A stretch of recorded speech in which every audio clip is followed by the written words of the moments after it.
16장 마지막 대결의 순간이 오다.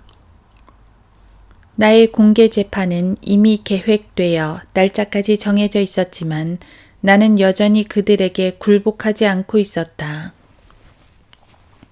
간수들은 필사적이 되었다. 그들은 며칠 내로 내 의지를 무너뜨려야만 했다. 8시에 나는 철사 그물이 쳐져 있는 계단을 내려가 다시 주임 신문자인 마노프 동무의 사무실로 끌려갔다. 비록 나는 주께서 주신 엄청난 축복의 결과로 완전히 넋을 잃은 것처럼 걸었지만 내 몸은 쇠약해질 대로 쇠약해져 있었다. 걸어가면서 내 2 다리는 몸을 지탱하지 못하고 거의 무너질 듯 했다. 여태까지 겪었던 모든 고문들의 여파가 축적되어 나에게 아주 심각한 해를 끼쳤다. 하나님의 말씀이 내 안에서 성취되었던 것이다. 내 몸은 약했으나 내 영혼은 강했다. 나는 마노프에게 공손하게 인사했다. 하지만 그는 아무런 말도 없이 고개를 돌렸다. 방 안에는 내가 한 번도 본 적이 없는 다른 사람이 있었다. 그는 나를 보고 벽을 향해 서라고 무섭게 고함을 질렀고 그래서 나는 다시 한번 이 익숙한 자세로 섰다. 모든 것이 다시 시작되었다. 마노프는 자신을 보조할 다른 3명의 신문자와 함께 있었다. 마지막 대결의 순간이 온 것이었다. 그들의 목소리는 증오감으로 사나웠다. 그들은 나를 굴복시키지 못한 것에 대해 질책을 받았음이 분명했다. 이번에는 실패하지 않을 작정인 것 같았다. 그 중에서 가장 나이가 많은 자는 나보고 벽을 향해 서라고 명령했던 남자였다. 그의 이름은 디미트리 아브라하모프였다. 다른 2명의 젊은 남자들은 20대처럼 보였다. 그 2명 중 나이가 어려 보이는 자의 눈은 모든 것을 다 태워버릴 듯이 증오심으로 불타오르고 있었다. 얼마나 젊은가. 그러나 또 그 얼마나 짐승과도 같은 증오와 광란의 화신으로 변해버렸는가. 나는 생각했다. 이 사람에게 예수 그리스도의 사랑은 그 얼마나 필요한 것인가 하고. 그 3명은 8시간마다 교대를 했고 내내 나는 다시 벽을 향해 서 있었다. 지난번과 마찬가지로 한 잠도 자지 못하고 계속 눈을 뜨고 있어야 했다. 하지만 그때는 비축해 놓은 힘이 있었지만 지금은 아무것도 없었다. 죽음의 식사가 나의 몸을 완전히 파괴해버린 것이었다. 첫 번째 밤, 자정이 넘자 적개심으로 가득 차 있는 젊은 남자의 차례가 되었다. 그는 나의 모든 움직임을 감시했고 조금이라도 휴식을 취하기 위해 발을 바꾸거나 차렷 자세로 서 있지 않는지 주의 깊게 보았다. 그는 나를 비웃고 조롱했다. 이미 말했듯이 자정을 넘은 시간은 죄수에게 있어서 가장 힘든 것이었다.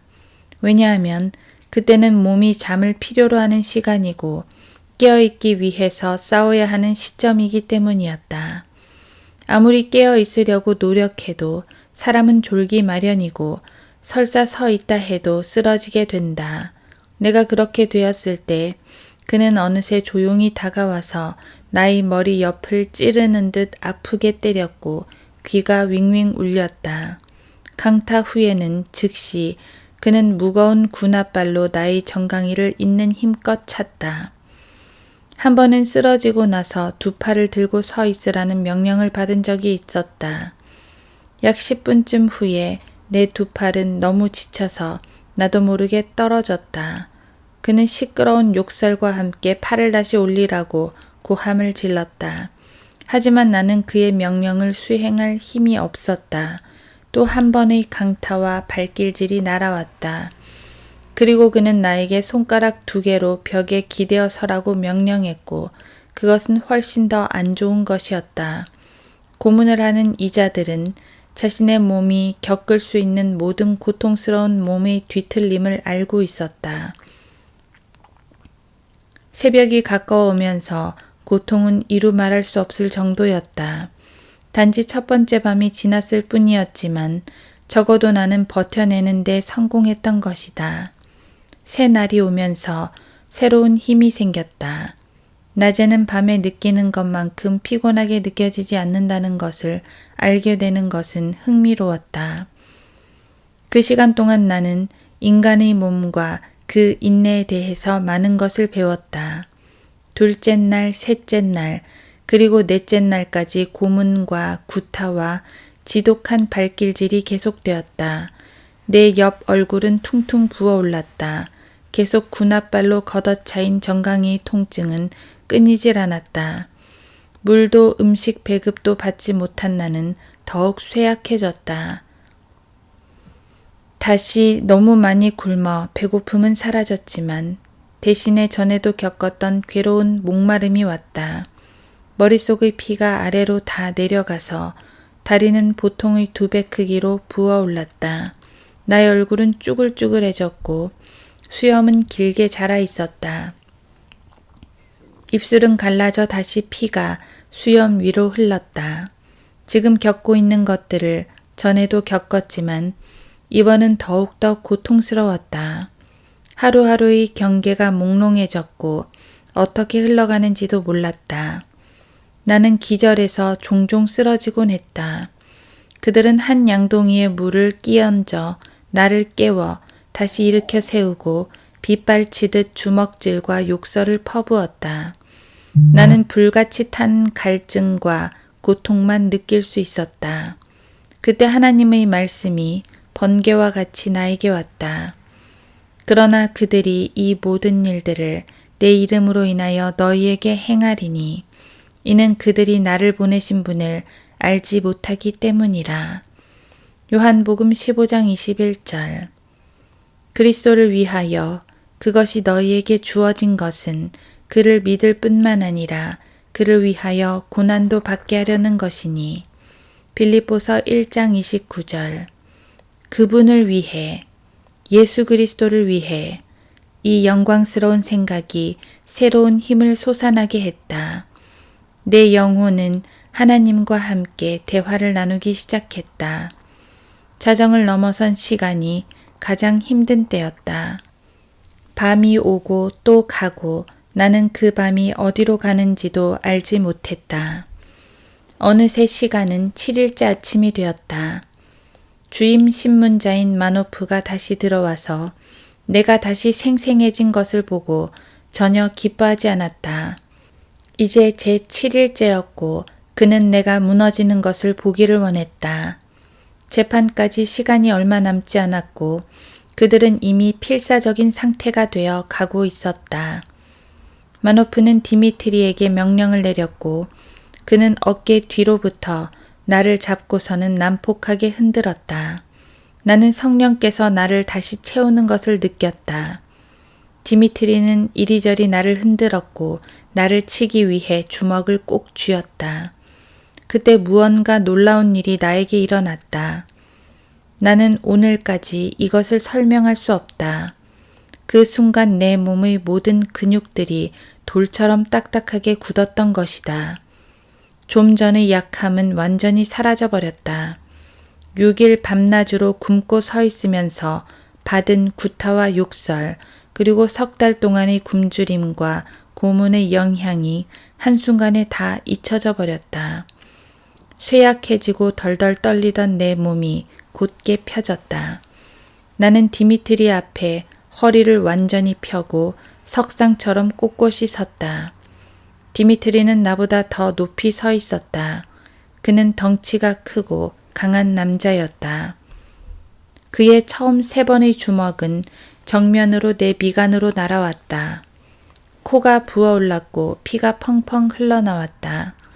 그러나 나는 아무런 통증도 느껴지지 않았다. 내 근육은 단단했고 몸은 굳어 있었다.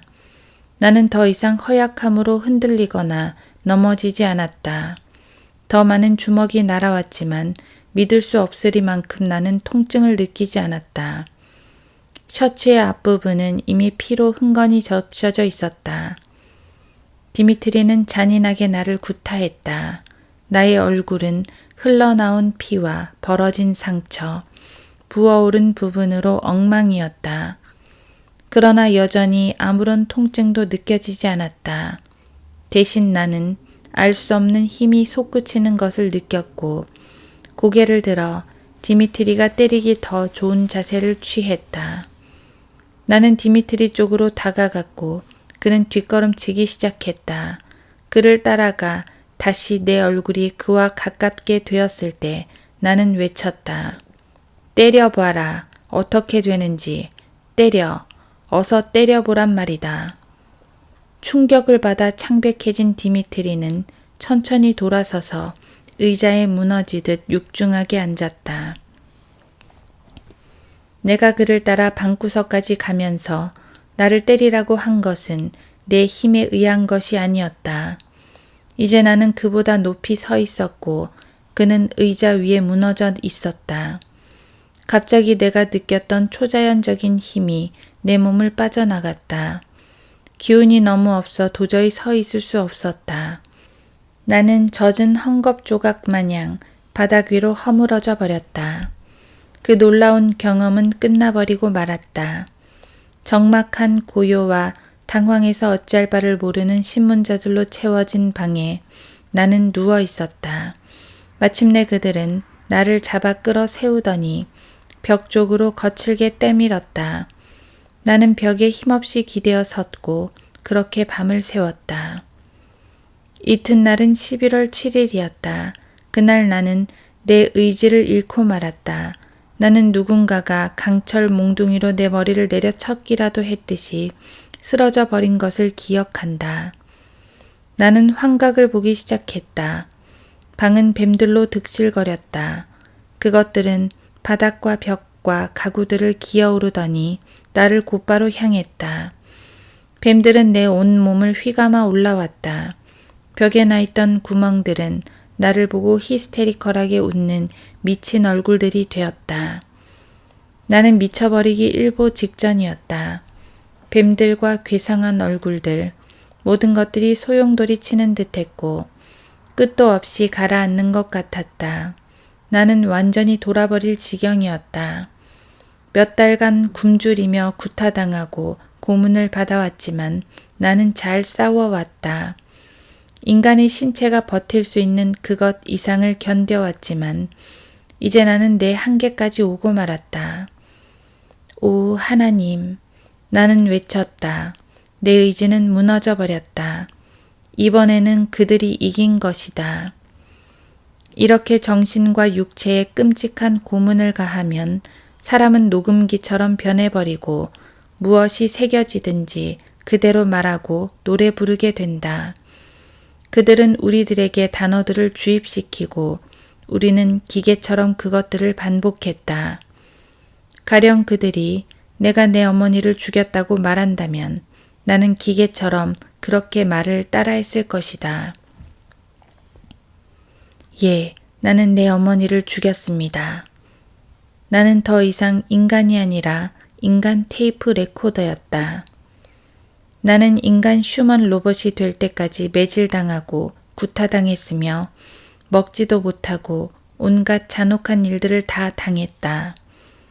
나는 어떤 무엇이라도 자백할 준비가 되어 있었다.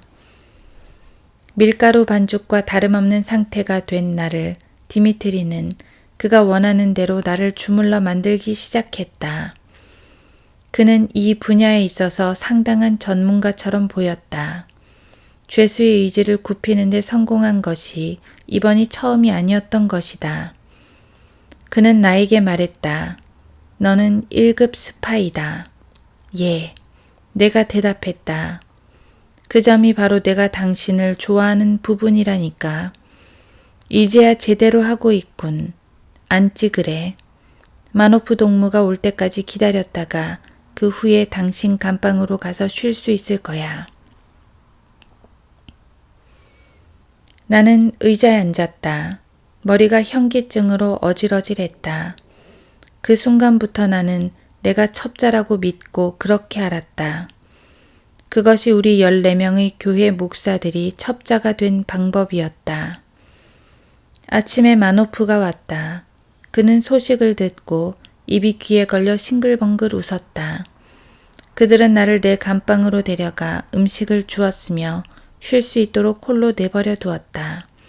나는 내 몸과 신경체계가 안정되도록 오랫동안 누워 있었다. 곧 나는 깊은 잠속으로 빠져들었다. 공산주의자들은 내가 서명하도록 공들여 만든 1년의 자백서들을 준비해 두었었다. 나는 그것들에 서명을 했다. 만일 그들이 하나님은 죽었다고 서명을 하라고 명령을 했었다 해도 나는 그렇게 했었을 것이다. 내 의지는 너무도 멀리 사라져버려 더 이상 멀리 갈 수도 없었을 것이다. 12월 31일 오후 4시 나는 소지품을 챙기라는 말을 들었다. 그때 나는 매트리스와 내 의지가 무너진 다음 집으로부터 받은 담요 하나를 가지고 있었고 다른 몇 가지 물건과 옷가지와 함께 그것들을 둘둘 말아 짐을 쌌다. 2명의 간수가 바깥에서 기다리고 있던 자동차로 나를 이끌어갔다. 그날은 혹독하게 추운 날씨였다. 소피아 거리의 나무들과 전신주들은 두꺼운 서리로 덮여 있었다. 그것들이 너무도 아름답게 보였다. 나를 태운 차는 몇 개의 거리를 지나 소피아 중앙형무소의 뒷문 앞에 섰다.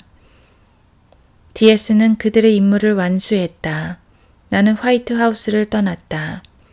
그들은 나를 위한 공개 재판을 이미 준비해 놓았던 것이다. 17장 나무 신발의 노래. 그러나 이 모든 일이 있기 전에 내 이름으로 인하여 그들이 너희에게 손을 대어 박해하리니 회당과 감옥에 넘겨주며 왕들과 집권자들 앞에 끌고 가리라. 그때가 너희에게는 증거하는 기회가 되리라. 누가복음 21장 12절 13절. 이 말씀으로 예수께서는 다가올 일들에 대해 제자들을 준비시켰다. 기독교 전체 역사 동안 이 말씀은 여러 번 성취되어 왔고 이런 일은 우리 시대에도 여전히 벌어지고 있다. 불가리아 복음 교회들은 그러한 일을 특히 심하게 겪었다. 내 경우에 감옥은 넓은 뜰로 둘러싸인 5층짜리 건물이었다. 뜰의 주변으로는 15피트 높이와 3피트 두께의 벽이 서 있었다. 이 요새의 내 귀퉁이에는 높은 탑이 있었고 항시 파수꾼들이 감시를 했다. 중앙형무소는 구조에 있어서 불가리아의 다른 형무소들과 그리 다를 바가 없었지만 다른 어느 곳보다도 그 규모가 컸다. 그것은 공산주의자들이 권력을 잡기 여러 해 전에 지어진 것으로 350개가 넘는 1인 감방들을 가지고 있었고 각각의 감방에는 한 개씩의 침대와 테이블 그리고 의자가 있었다. 시멘트로 만들어진 바닥이라 죄수들은 나무 신발을 신어야 했다. 300명에서 400명의 죄수들을 수용하도록 만들어진 이 감옥에 5,000명이 있었다. 감옥의 한 동 전체가 170명에 달하는 목사들과 증인들의 수용을 위해 쓰이고 있었다. 재판 후에 어떤 이들은 석방되었고 어떤 이들은 다른 형무소로 이감되었으며 또 어떤 이들은 강제 수용소로 보내졌다. 내 감방은 복도 끝에 있었는데 죄수들이 자기들의 양동이를 가지고 와서 비우는 변소 옆이었다. 내 감방은 사람이 살 곳이라기보다는 냉동창고 공장과도 같았다. 시멘트 바닥은 쓰레기들로 어질러져 있었지만 나는 밀집 매트리스를 깔고 담요를 그 위에 덮어서 누웠다. 그러나 입을 수 있는 모든 것을 입고 담요를 덮어도 추워서 잠을 이룰 수가 없었다. 새해 첫날을 하루 앞두고 나는 담요를 뒤집어 쓴 채 괴수들의 나무 신발 소리를 들으며 감방 안을 이리저리 걸어 다녔다. 우리는 이것을 나무 신발의 노래라고 불렀다. 이것은 수천 명의 수감자들이 몸을 덮이기 위해 이리저리 걸어다니며 내는 소리였다. 감옥에 갇혀지는 13년 동안 나는 가죽 신발을 단 한 켤레만 받을 수 있었다. 그러나 몇 켤레의 나무 신발을 닳도록 신었는지는 셀 수도 없다. 오늘 밤 나는 그 나무 신발의 노래를 처음으로 듣고 있었다. 나는 이 으스스한 소리를 수없이 들을 것이었다. 뼛속까지 시린 무섭도록 추운 밤, 다른 5,000명의 재소자들과 나는 새해가 오는 것을 지켜보았다. 후에 룻은 그녀가 나를 처음 면회 왔었던 때에 대해서 이야기를 들려주었는데 그것은 다음과 같다. 1월 초에 간수 한 명이 나에게 찾아와서는 아이들과 함께 감옥에 있는 내 남편을 방문해도 좋다고 설명해 주었습니다. 나는 남편이 잡혀가던 7월 24일 이후로 그를 본 적이 없었습니다. 감옥에서 우리는 형무소장의 인사를 받았는데 그는 아주 친절한 사람이었습니다. 우리는 대기실로 안내되었고 2명의 간수가 하랄란을 데리고 왔습니다. 그곳에서 우리는 서로 다시 만날 수 있었습니다. 함께 있는 내내 간수들은 옆에 앉아서 우리의 대화를 엿들었습니다. 내 남편의 2 다리와 2 팔은 온몸 전체가 보통보다 2배로 퉁퉁 부어 있었습니다. 몸이 그렇게 부은 것을 보고 나는 남편에게 그동안 아팠냐고 물었습니다. 그이는 초조하게 주위를 둘러보며 손가락을 입술에 갖다 대었고 그래서 나는 더 이상 물어볼 수 없었습니다. 그리고 남편은 큰 소리로 이렇게 말했습니다. 옷이 너무 작구려. 좀 더 큰 바지를 보내줄 수 있다면 좋을 텐데 말이오. 10분의 면회 시간은 너무 빨리 지나가 버렸고 곧 끝나버리고 말았습니다. 하랄라는 곧 다시 끌려나갔습니다. 내가 잡혀오고 나서 처음으로 다시 룻을 보았을 때 나는 그녀에게 물었습니다. 나랑 결혼해서 이런 지경까지 오고 말았구려. 스웨덴에 남아 있었다면 더욱 좋았을 것을. 당신 고생만 시키고. 그녀는 2 눈에 눈물을 글썽이면서 이렇게 말했다. 아니요, 내 자리는 당신 옆인걸요. 그녀의 면회 후 나는 나를 원래의 몸무게로 살찌우기 위한 좋은 음식과 육체적인 손상을 고치기 위한 치료를 받았다. 내가 겪었던 일들이 어떠한 징후도 나타내지 말아야 했던 것이다. 18장 부러질지언정 굽히지 않다. 소피아 법원은 불가리아에서 단일 건물로는 가장 큰 건물이었다. 그렇게 규모가 큰 것만큼 그 소용도 많았으니 그 얼마나 적절한가. 그것은 도심의 한 블록 전체를 차지하고 있었다. 나의 재판은 법원에서도 가장 아름답고 중요한 법정에서 열렸는데 그것은 바로 제11번 법정이었다.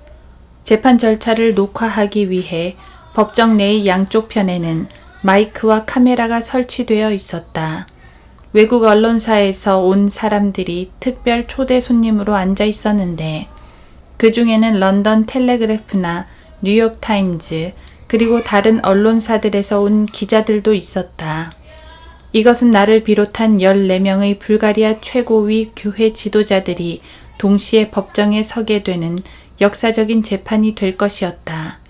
또한 재판을 위해 비행기를 타고 날아온 캔터베리의 붉은 주임 사제 H. 존슨도 참석했다. 우리들의 친지들은 특별 입장 카드를 받았다. 500명을 수용하는 홀은 가득 채워졌다. 한 명씩 우리들은 지하실의 감방으로부터 양편의 경관에 의해 호송되었고 서로서로 어떠한 형태의 의사소통도 없이 각자의 자리에 가서 앉았다. 그럼에도 우리들은 각각이 자신의 말쑥하게 잘 다려진 양복으로 아주 잘 차려입은 목사들을 보았을 때 한참을 지켜보지 않을 수 없었다. 우리가 몇 달 동안 입어왔던 감옥의 더러운 누더기들과는 그 얼마나 대조적이었던지. 도대체 어떻게 이런 일이 일어났는지 궁금할 것이다. 심리가 시작되기 2주 전 우리들은 가족들에게 편지를 써서 드레스 셔츠와 잘 다린 양복을 요청하라는 명령을 받았다. 또한 가족들이 가능한 많은 음식을 싸서 보내도 좋다는 허가도 떨어졌다. 이 밖에도 재판 2주 전부터 감옥 취사장에서는 영양가 많고 기름진 음식들이 계속 나왔던 것이다. 이 모든 것들은 우리가 그간 겪어왔던 모든 고초의 흔적을 절대로 보이지 않기 위함이었다. 왜냐하면 우리는 외국 언론과 외교관들 앞에 설 예정이기 때문이었다. 우리는 잘 먹고 잘 입고 잘 대우받은 것처럼 보여야 했다.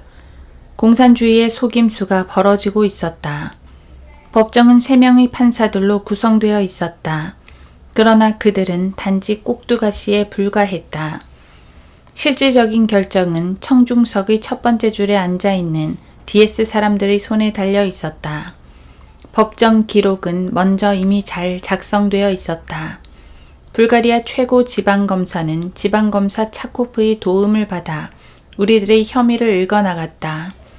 제일 먼저 증언대에 선 사람은 침례교 목사인 니콜라 미카일로프였다. 그의 심리는 6시간 동안 지속되었다. 그는 가장 많이 변했고 누구보다도 공산주의자들이 원하는 대로 말할 준비가 되어 있었다. 사실 불가리아 복음주의 회중교회의 지도자인 지아프코프 목사가 제일 먼저 증언대에 섰어야 했지만 분명 DS는 그가 자신의 의지를 쉽게 꺾을 것인지에 대해 신뢰가 가지 않았던 것이다. 미칼로프 목사는 우리들 모두 특히 지아프코프 목사에 대한 중요한 증인으로 드러났다. 그의 증언만으로도 우리 모두는 사형 선고를 받을 수 있었다. 그러나 우리들이 자백을 했기 때문에 형벌은 징역형으로 경감되었다. 물론 이것은 공산주의자들이 그들의 자비를 보여주기 위한 의도였다. 두 번째로 증언대에 선 사람은 감리교 지도자인 잔코 이바노프 목사였다. 그는 미칼로프가 말했던 것을 그대로 반복해서 말했고 모든 점에서 그 증언을 입증했다. 다음날 신문들은 불가리아를 영국과 미국인들에게 팔아넘겼던 목사들의 스파이 짓에 대한 끔찍한 자백들로 채워졌다. 신문에 따르면 인민들은 가장 가혹한 벌을 요구했다고 했다.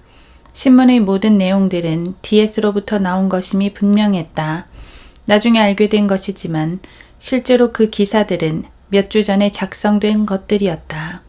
이른 아침 우리들은 그 신문을 받아보게 되는데 그것은 우리가 처한 상황이 절망적이고 우리가 할 수 있는 일이라고는 자백하고 뉘우치고 너그러움을 청하는 것밖에 없다고 깨닫게 하기 위함이었다. 우리는 설교처럼 꼼꼼하게 자백서를 작성했고 그들은 우리에게 그것을 낭독한 뒤 잘못을 뉘우치며 흐느끼고 울어야 한다고 말했다. 단지 내 동생 라딘만은 아직까지 무너지지 않고 있었다. 그는 저항의 표시로 법정에 넥타이를 메고 들어가는 것조차 거부했다.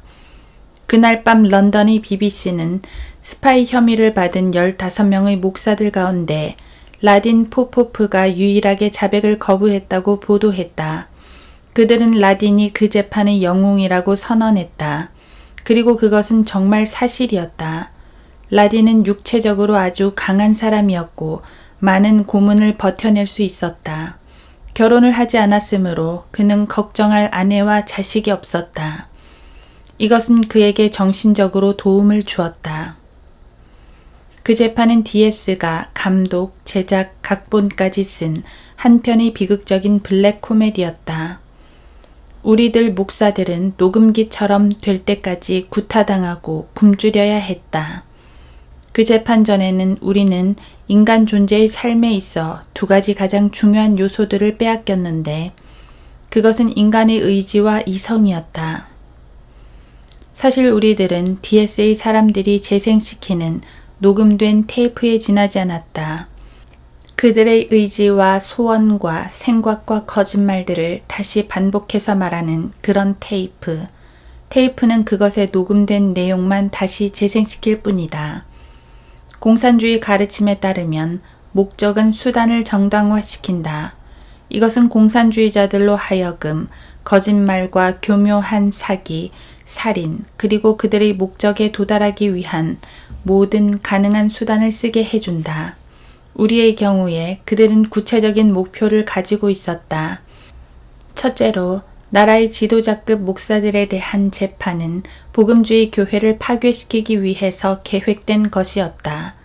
둘째로, 이것은 신앙심 깊은 목사들을 일격에 파괴시켜버리고 꼭두각시 목사들로 그 자리를 대신하도록 하려는 것이었다. 그러나 사실 우리 목사들이 증언대에 섰을 때 재판을 받고 있었던 것은 예수 그리스도와 그분의 가르침이었다.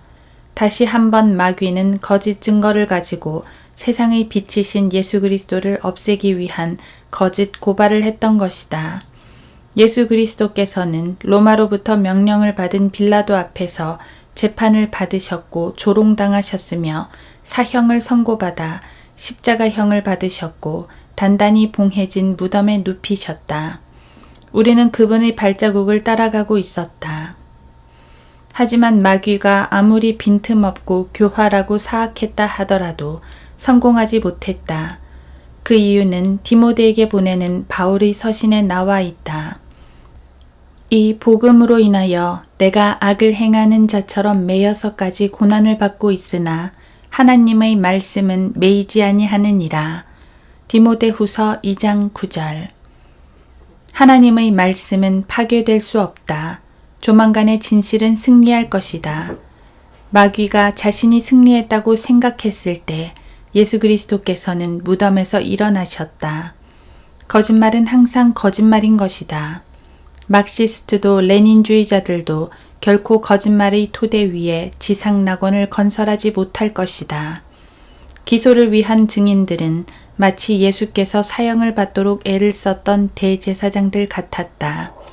우리에게 불리한 주장들은 사실 전혀 근거가 없는 것들이었다.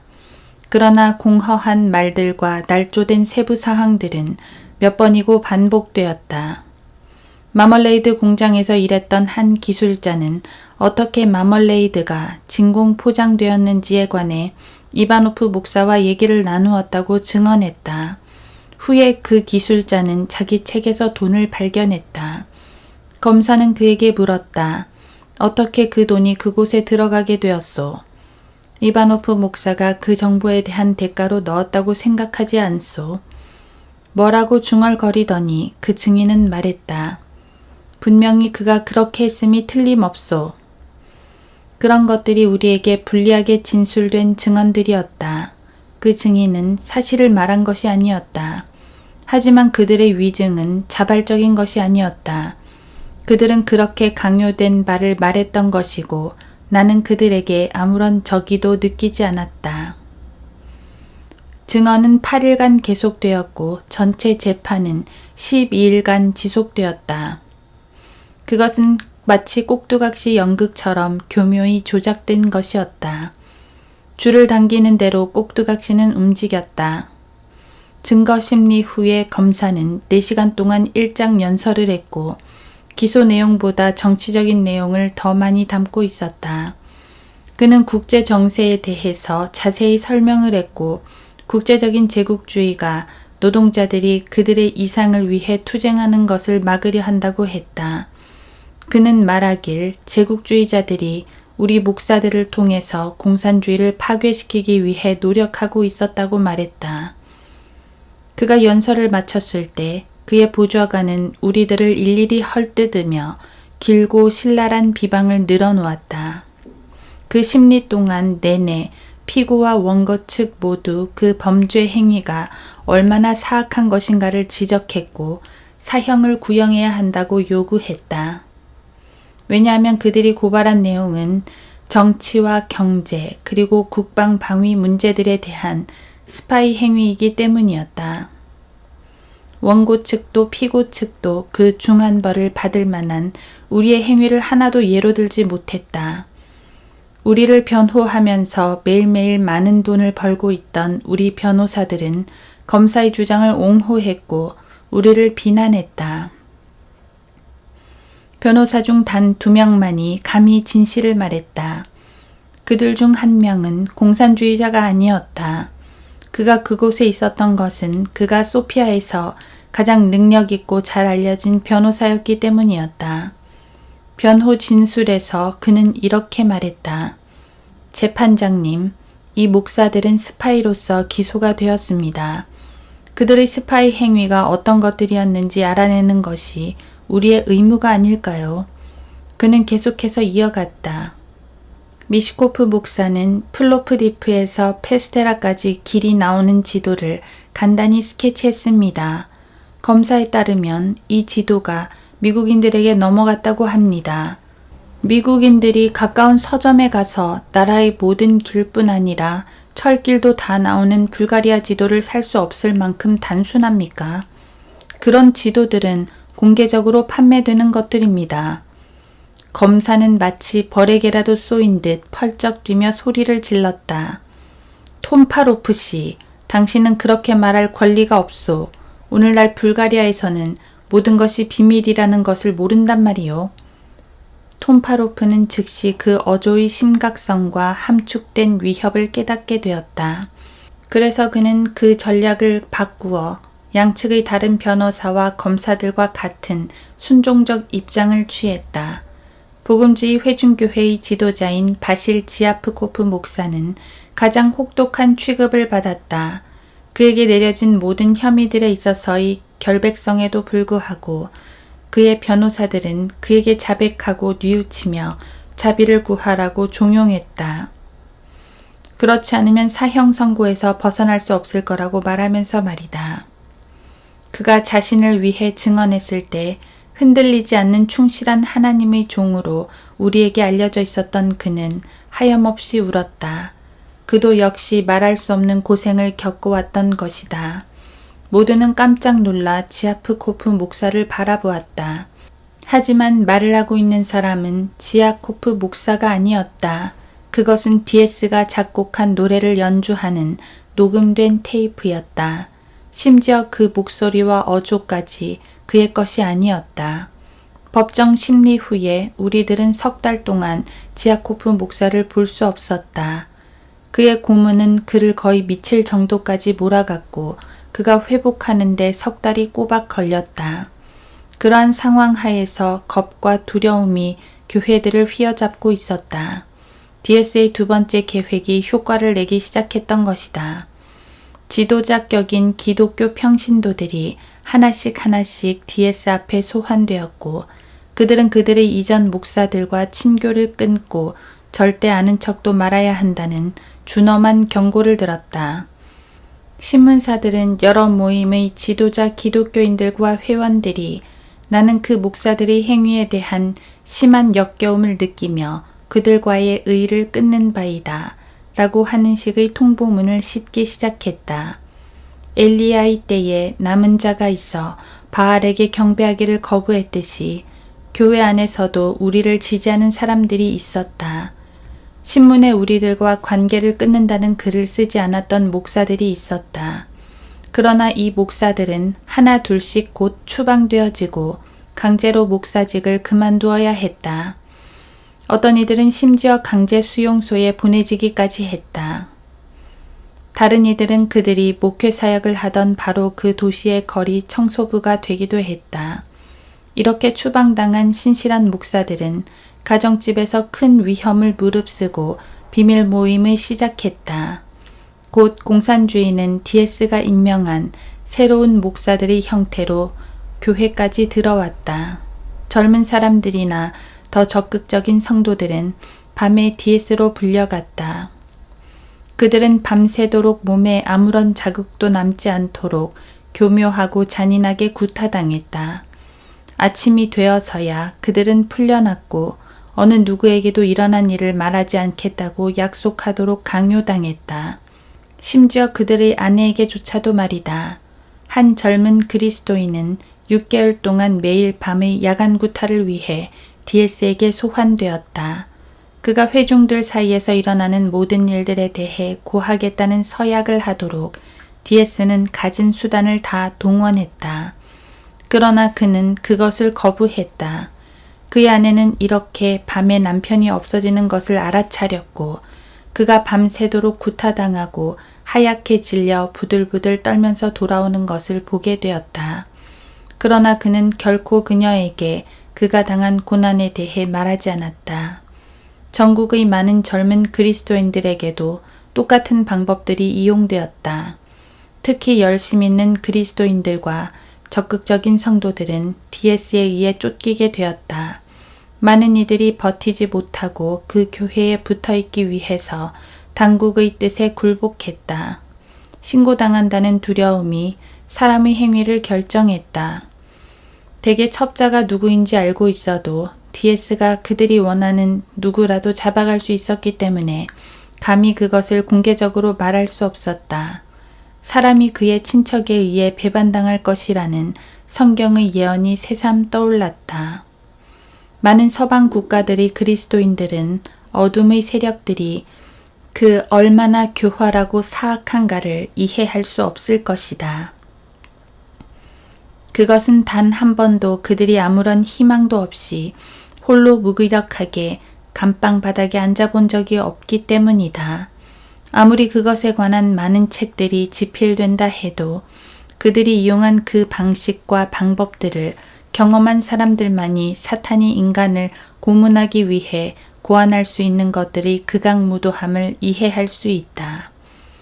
3월 8일 우리에게 선고가 내려졌다. 가장 무거운 형은 여러 교파의 지도자들에게 내려졌는데 통합복음교회협회의 종교 대표인 바실 지아프코프 목사, 부대표인 잔코 이바노프 목사, 그리고 부의장인 게오르기 체르노프 목사, 의장인 니콜라 미카엘로프가 그들이었다. 그들 모두는 각각 종신형과 국가에 의한 모든 재산의 몰수를 선고받았다. 그들의 가족들에게는 입고 있는 옷가지 외에는 아무것도 남겨지지 않았다. 통합복음교회 최고협의회의 구성원인 나와 다른 목사들은 15년형을 선고받았다. 존초 드레노프 목사와 자카리 라이체프 목사 그리고 아반 아젤로프 목사는 각각 10년형을 선고받았다. 미트코 마테프 목사는 6년 8개월형을 받았고 내 동생 라딘 목사는 5년형을 선고받았다. 그는 결코 굴복하지 않았고 그래서 그들은 그에게 다른 날조된 혐의를 씌웠던 것이다.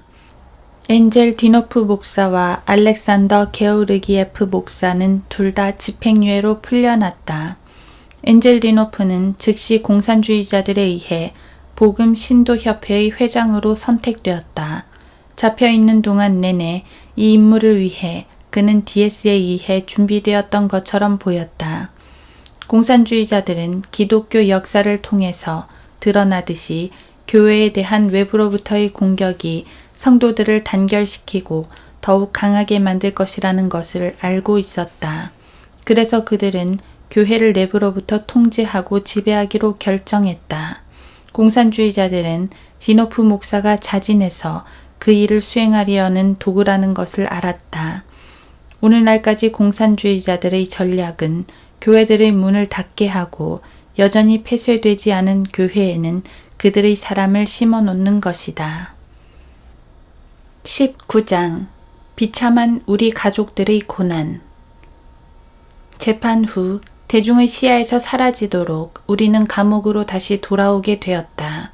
그러나 이제 우리들 뿐만 아니라 우리 가족들도 고난을 받게 되었다. 박해는 십자가의 적들로부터만 야기되는 것이 아니라 새롭게 심겨진 가짜 목사들에 의해서도 자행되었다. 사람들은 체포된 목사들이나 그들의 아무것도 없는 가족들을 도우려고 노력하는 자는 누구라도 강제 수용소로 보내질 것이라는 경고를 받았다. 북부 불가리아의 그런 목사들 중 한 명은 약간의 돈을 모금해서 내 아내 룻과 체르노프 목사의 아내에게 붙였다. 거리에 있었을 때 모르는 사람이 그에게 다가오더니 다짜고짜 멱살을 잡고 난폭하게 물었다. 누가 너에게 체포된 목사들의 가족을 위한 돈을 모금하라고 허락했나? 그 나이가 지긋한 형제는 그의 손을 하늘을 향하여 말했다. 하나님이시요. 한 번은 룻이 가진 돈이 다 떨어지고 말았다. 폴과 로다는 배고픔에 울고 있었다. 그녀는 무릎을 꿇고 기도를 올렸다. 하나님, 우리는 먹을 식량이 없습니다. 돈도 없고 하랄라는 감옥에 갇혀 있습니다. 저는 이제 한계까지 왔습니다. 우리를 도와주십시오. 얼마 지나지 않은 그날, 앞에서 언급한 나이 많은 형제가 보내는 편지가 도착했다. 그 안에는 그녀가 그 긴급한 상황을 이겨내기에 충분한 금액의 우편환이 들어 있었다. 후에 룻과 폴과 그리고 로다는 아파트를 떠나라는 명령을 받았다. 아파트는 몰수되었고 모든 가구는 벌금을 내기 위해 팔려나갔다. 이런 그리스도인 수감자들의 가족들의 극심한 고난은 감옥에 갇힌 이들의 고뇌를 더욱 증대시키기 위해 계획된 것이었다. 룻은 스웨덴에 있는 그녀의 가족들이 우리의 재판에 대한 진실을 알 수 있을지 걱정했다. 열악한 우편 체계 때문에 상당 기간 동안 우리는 그들로부터 아무런 소식도 받지 못했고 그들이 아내의 편지를 받았는지 확인할 길이 없었다. 그 후 어느 날 아내는 기대치 않았던 방식으로 위안을 얻었다. 친척으로부터 보통 우편 엽서 한 장이 도착했던 것이다. 거기에는 이렇게 쓰여 있었다. 우리는 들었고 읽었고 모든 것들을 다 이해하고 있다. 공산주의자들이 얼마나 두려웠던지 새 목사들은 그들의 교인들에게 누가 감히 내 아내와 아이들을 도왔는지를 알아내라고 추궁했다. 체르네프 목사의 가족들은 다뉴브강 근처의 작은 마을인 스비스토프로 이주를 강요당했다. 어느 날 체르네프 부인이 볼 일이 있어 소피아에 온 적이 있었다. 그리고 그날 저녁 그녀는 자신의 남편이 20년 동안 사역해온 바로 그 교회의 모임에 갔다. 비가 억수같이 내리고 있었고 모든 사람들이 체르네프 부인을 알고 있었지만 첩자가 있었기에 어느 누구도 그녀를 안으로 초대해서 그날 밤을 묵어가게 할 수 없었다. 결국 체르네프 부인은 밤새도록 거리를 걸어야 했다.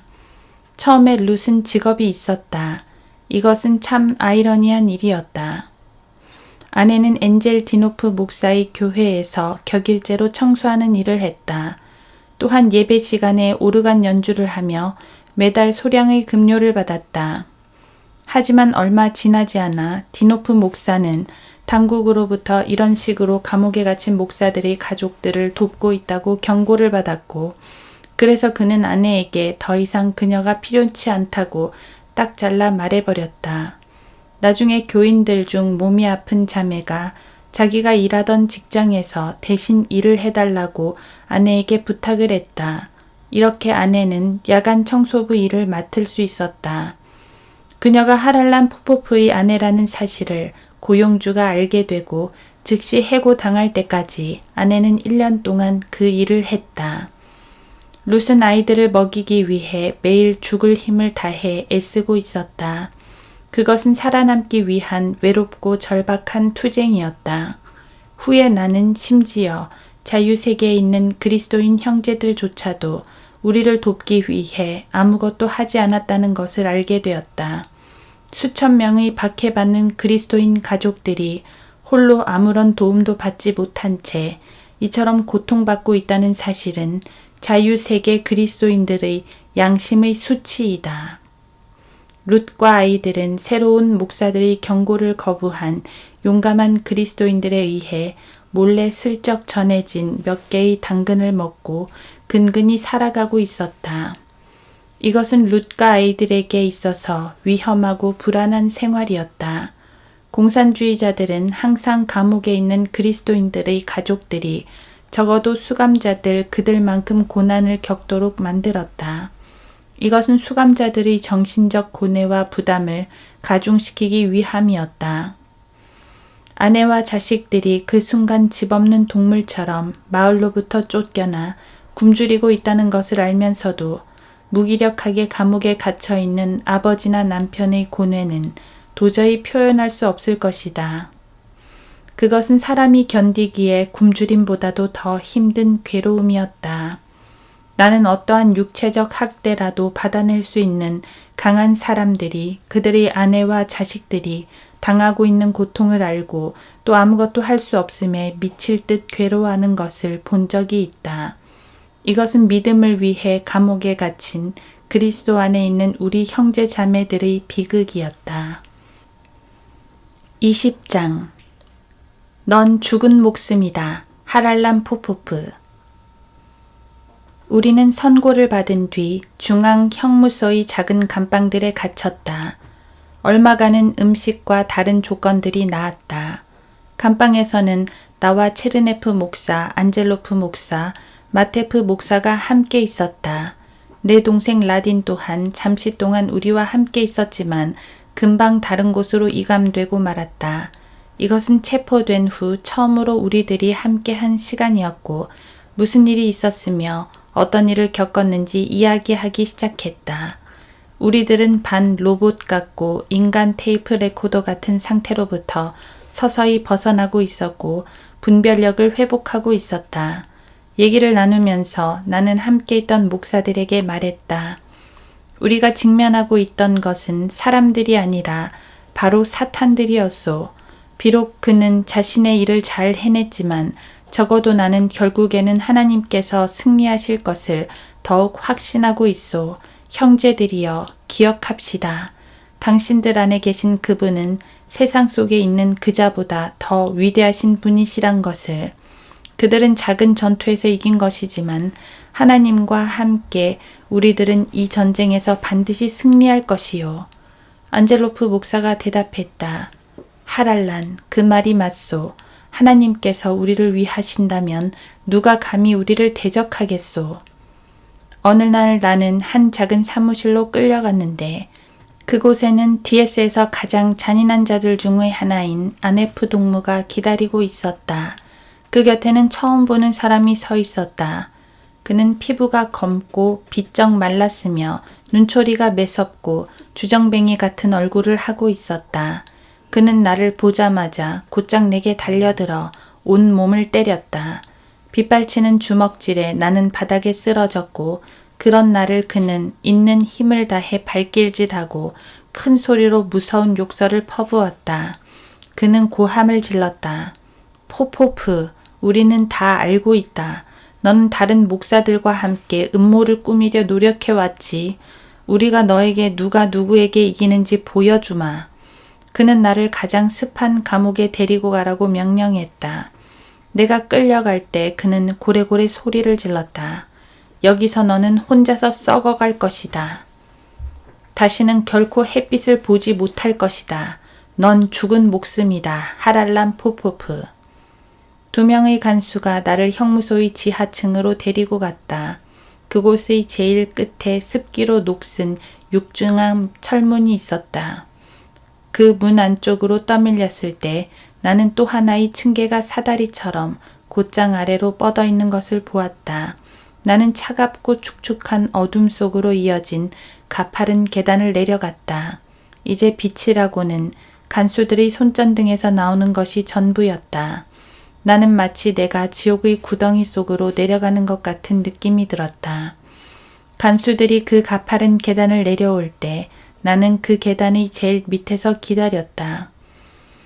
그곳은 냉혹하기 짝이 없을 정도로 차갑고 이 세상의 것이 아닌 것처럼 어두웠는데 그런 어둠은 여태까지 본 적이 없는 것이었다. 간수들은 한 팔씩 잡고는 좁은 통로를 걸어 감방까지 나를 끌고 갔다. 감방문을 열더니 그들은 거칠게 나를 밀어넣고 문을 잠가버렸다. 나는 위의 세상으로 가는 계단으로 다시 돌아가는 그들의 발자국 소리를 들었다. 그곳은 죽음같이 고요했고 칠흑처럼 어두웠다. 나는 바로 내 눈앞의 손도 볼 수 없었다. 나는 장님처럼 주위를 더듬어서 양철 컵을 찾아서는 벽에 대고 두드렸다. 그러나 내가 있는 감방의 반대편으로부터 아무런 반응도 없었다. 나는 홀로 어두운 대지의 창자 속 깊은 곳에 홀로 갇혀 있었다. 그때 분노로 가득 찬 그 공산주의자의 말이 갑자기 떠올랐다. 너는 결코 햇빛을 보지 못할 것이다. 너는 그곳에서 썩어갈 것이다. 나는 여기 이 가장 낮은 층보다도 더 깊은 아무도 모르는 땅속의 갈라진 틈에서 잊혀져 가고 썩어가도록 홀로 남겨지는 것을 받아들이리라 마음먹었다. 이런 곳에서 한 인간이 썩는 데는 얼마 시간도 걸리지 않을 것이었다. 나는 벽을 만져보았다. 벽들은 똑똑 떨어지는 습기로 축축했다. 이 잊혀져 버린 믿을 수 없을 만큼 캄캄한 감방 깊은 곳에서 나는 무릎을 꿇고 기도를 올렸다. 하나님, 아무리 감방이 깊고 철장이 튼튼하다 해도 당신과 저를 떼어놓을 수 없습니다. 하나님, 저와 함께 해 주십시오. 저에게 힘을 주십시오. 감방 바닥은 지하로부터 올라온 습기로 너무 젖어 있어서 나는 거기에 누울 수 없었다. 나는 주위를 더듬어 구석으로 갔다. 그리고 조금이라도 따뜻하게 하기 위해 두 팔로 몸을 감싼 채 웅크리고 앉았고 잠이 들었다. 나는 내가 언제 깨어났는지도 몰랐다.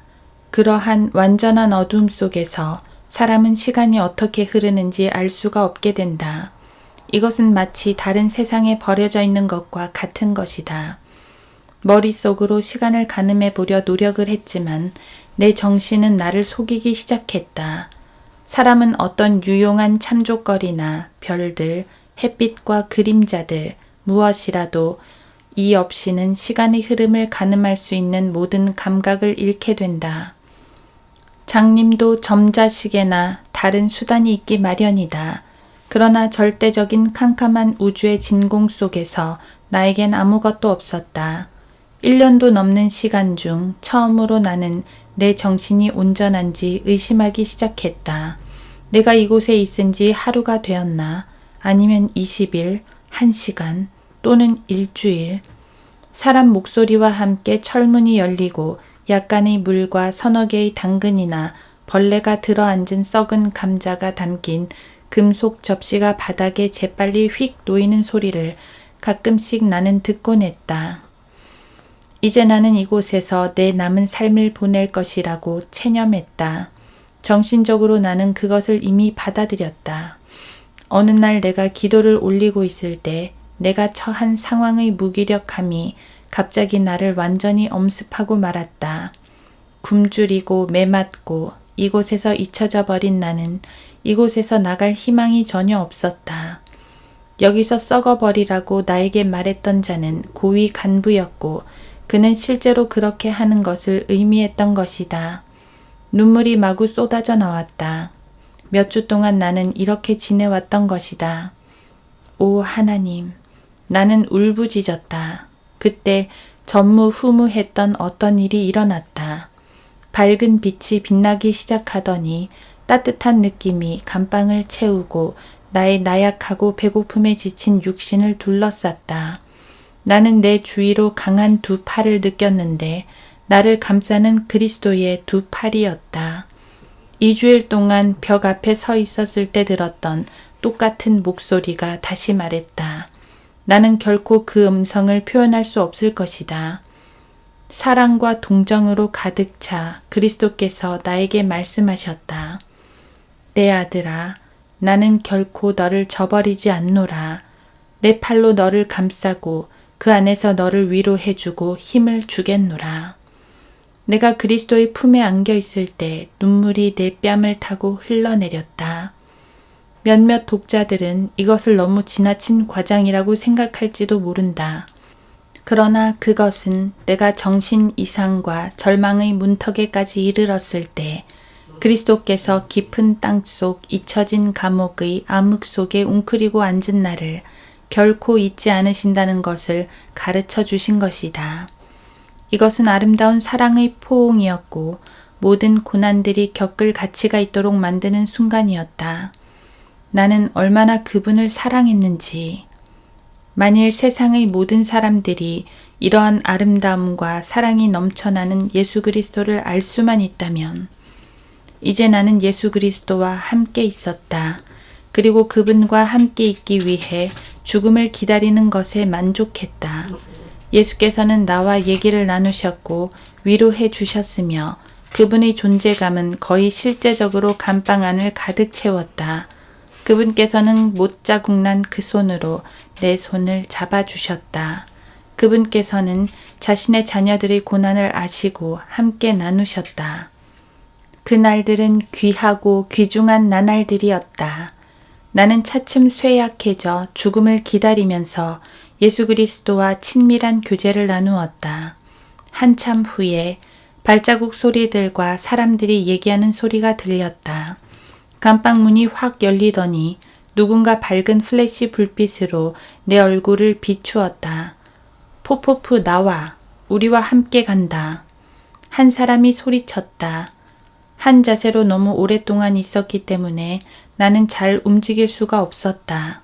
그들은 반쯤은 엎고 반쯤은 땅에 질질 끌어서 나를 끄집어내어 계단으로 밀어 올렸다. 완전한 암흑에 익숙해 있었던 내 눈은 심지어 희미한 지하실 감방들의 불빛들을 보고서도 견디지 못하고 거부 반응을 일으켰다. 마침내 나는 전에 있던 감방동으로 돌아오게 되었다. 감방에 던져 넣어졌을 때 나는 안에 있던 죄수에게 날짜가 언제인지 물어보았다. 나는 그곳에 35일 동안이나 있었고 그곳은 다시는 살아서 나오지 못하는 곳이었다. 그러나 나보고 그곳에서 썩어버리라고 명령했던 그 자는 이미 전출을 가고 없었다. 분명히 하나님께서는 이 삶에 있어 나에게 여전히 어떤 목적을 가지고 계심이 분명했다. 그 후 나는 복도에서 약간 등이 굽은 남자를 만나게 되었다. 그는 이반 안젤로프 목사였는데 마찬가지로 나와 같은 고초를 겪었던 사람이었다. 안젤로프와 나는 감옥의 제8동으로 데려가졌고 어느 빈 감방에 감금되었다. 우리들은 몇 개의 판자를 찾아서 그것으로 침대를 만들었고 적어도 시멘트 바닥에 자지 않아도 되었다. 바로 그 첫 번째 밤 피할 수 없는 빈대들이 우리를 기다리고 있었다. 때를 지어 공격하면서 빈대들은 빗방울처럼 천정에서 떨어져 내렸다. 그것들은 모든 것들 위로 우글거렸는데 특히 우리들한테는 더 그랬다. 확실히 우리들은 아주 오랜 시간 뒤에 처음으로 오는 죄수들임이 분명했다. 그리고 빈대들은 자신들의 식사를 고대해 왔던 것이다. 우리는 그런 상황 하에서 도저히 잠을 이룰 수 없었다. 그래서 우리들은 그날 밤을 벽을 댄 채 서로 빈대들을 죽이며 보냈다. 우리들은 빈대들이 활동을 하지 않는 낮 시간 동안 잠시 잠을 잘 수 있었다. 밤이면 우리는 교대로 잠을 청했다. 안젤로프 목사가 자는 동안 나는 파수꾼이 되어 빈대들을 죽이고 그의 곁에 가지 못하도록 막았다. 내가 잠자는 동안 그도 마찬가지로 그 일을 했다. 3일째 되는 밤 빈대들의 수는 상당히 줄어들었지만 벽은 붉은 점으로 장식되었고 그것들은 곧 검은색으로 변해버렸다. 6월 중순 우리들은 3개의 모서리를 가진 더 넓은 방으로 옮겨졌는데 그곳에는 20명의 다른 목사들이 수감되어 있었다. 그들 중 몇몇은 우리 재판 후에 열린 다른 재판을 받고 온 사람들이었다. 우리들의 재판은 단지 교회들의 토대를 쓸어버리기 위한 전쟁의 시작에 불과했다. 이제 처음으로 우리들은 매일 짧은 시간 동안 바깥 산책을 하는 것이 허용되었다. 신선한 공기를 다시 마시고 푸른 하늘과 햇빛을 보는 것은 정말 좋았다. 비록 형무소의 벽들로 둘러싸여 있었지만 나는 내가 마치 새 사람이 된 것 같았다. 어느 날 나는 자그마한 초록색 풀잎 하나가 시멘트의 갈라진 틈에서 자라난 것을 보게 되었다. 간수가 모든 곳을 감시하고 있었을 때 나는 재빨리 몸을 구부려 그것을 뽑았다. 당신은 그 작은 풀잎이 나에게 무엇을 의미했는지 상상할 수 없을 것이다. 그것은 녹색이었고 살아있었다. 그것은 거의 1년 만에 내가 얻은 바깥 세계와의 접촉이었다. 그 작은 하나님의 풀잎을 잡고서 나의 영혼은 희망이 솟구쳤다. 며칠 후 형무소장이 우리 감방을 방문했다. 그는 기운이 넘쳐 보였고 우리 모두에게 일이 주어질 거라고 했다. 그러나 그 전에 우리는 형무소 내의 문화학회에 가입해야 했다. 문화학회는 비밀경찰 DS에 의해 시작된 집단이었다. 모든 형무소에서 DS는 죄수들에게 공산주의 사상을 심는 일에 착수했었다. 사실 그 학회는 우리들을 세뇌시키고 DS에게 모든 죄수들에 대한 정보를 제공하기 위해 계획된 것이었다. 그들이 관심을 가지는 한 가지는 공산 정권에 대한 죄수들의 태도였다. 죄수들은 또한 그 집단에서 훈련되었다. 훈련이 끝나고 그들은 고칠 수 없는 자나 교정된 자로 등급이 매겨졌다.